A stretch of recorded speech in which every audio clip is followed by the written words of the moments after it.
इस बार गणतंत्र दिवस पर जब राजपथ पर भारतीय सैनिक परेड कर रहे थे, उस समय सबसे ज्यादा नजरें पैराशूट रेजिमेंट के मार्चिंग दस्ते पर थीं। इसकी वजह पैराशूट रेजिमेंट के कमांडोज द्वारा पहनी गई भारतीय सेना की नई कॉम्बैट यूनिफॉर्म भी थी और उनके हाथों में पकड़ी गई असॉल्ट राइफल भी।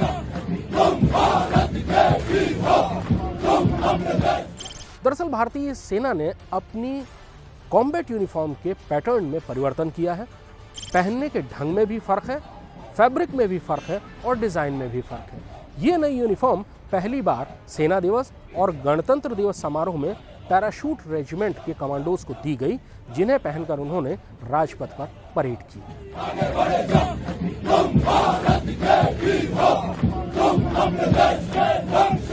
ये वर्दी बहुत आरामदेह है और ये वर्दी देश के हर टेरेन में काम आएगी। लेकिन उससे ज्यादा चर्चा कमांडोज के हाथ में पकड़े हुए हथियारों की थी।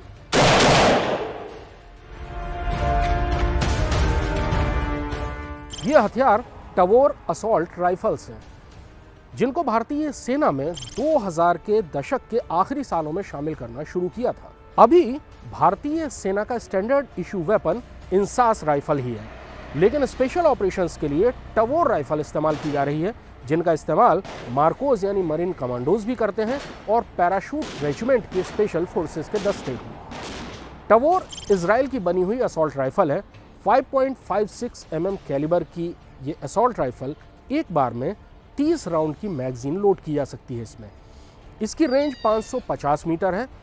रेट ऑफ फायर बहुत अच्छा है, 750 राउंड पर मिनट से लेकर 900 राउंड पर मिनट। लेकिन टवोर की खूबसूरती न तो इसकी फायरिंग रेंज है और न ही इसका रेट ऑफ फायर।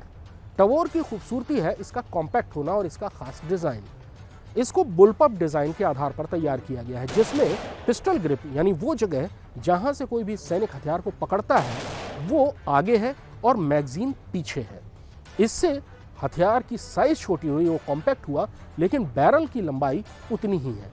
इससे सेंटर ऑफ ग्रेविटी में भी फर्क पड़ा और कमांडोज एक हाथ में राइफल थामकर दूसरे हाथ से कोई दरवाजा भी खोल सकता है। अगर किसी रूम इंटरवेंशन की कार्रवाई हो, किसी कमरे में घुसना हो बंधकों को छुड़ाने या ऐसी दूसरी कार्रवाई के लिए, तो सैनिक एक हाथ से राइफल साध सकता है और दूसरे हाथ से दरवाजा खोल सकता है। दरअसल इस गणतंत्र दिवस में भारतीय सेना ने अपनी अलग अलग वर्दियों और अपने अलग अलग हथियारों का प्रदर्शन भी किया।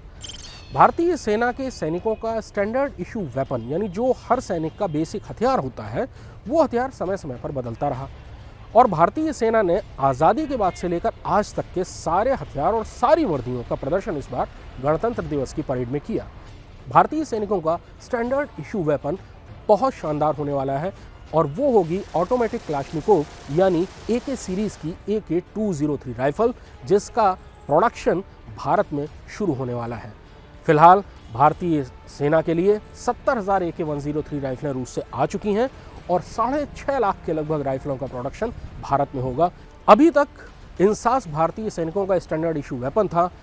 इंसास का दौर खत्म हुआ और अब दौर शुरू होगा AK-203 का, जो अब धीरे धीरे भारतीय सैनिकों का standard issue weapon, main basic weapon हो जाएगा और जो कि दुनिया की सबसे अच्छी राइफलों में से एक है। ऑटोमेटिक है, बहुत अच्छी रेट ऑफ फायर है, 600 मीटर से ज़्यादा की रेंज है और 30 राउंड की मैगजीन उसमें लोड की जा सकती है। फुली ऑटोमेटिक है। क्लाशनिकोव दुनिया की सबसे अच्छी राइफलों में से एक है और वही अब भारतीय सैनिकों का स्टैंडर्ड इशू वेपन बनने वाला है। Presenting B News app available on Google Play and App Store. Download it now.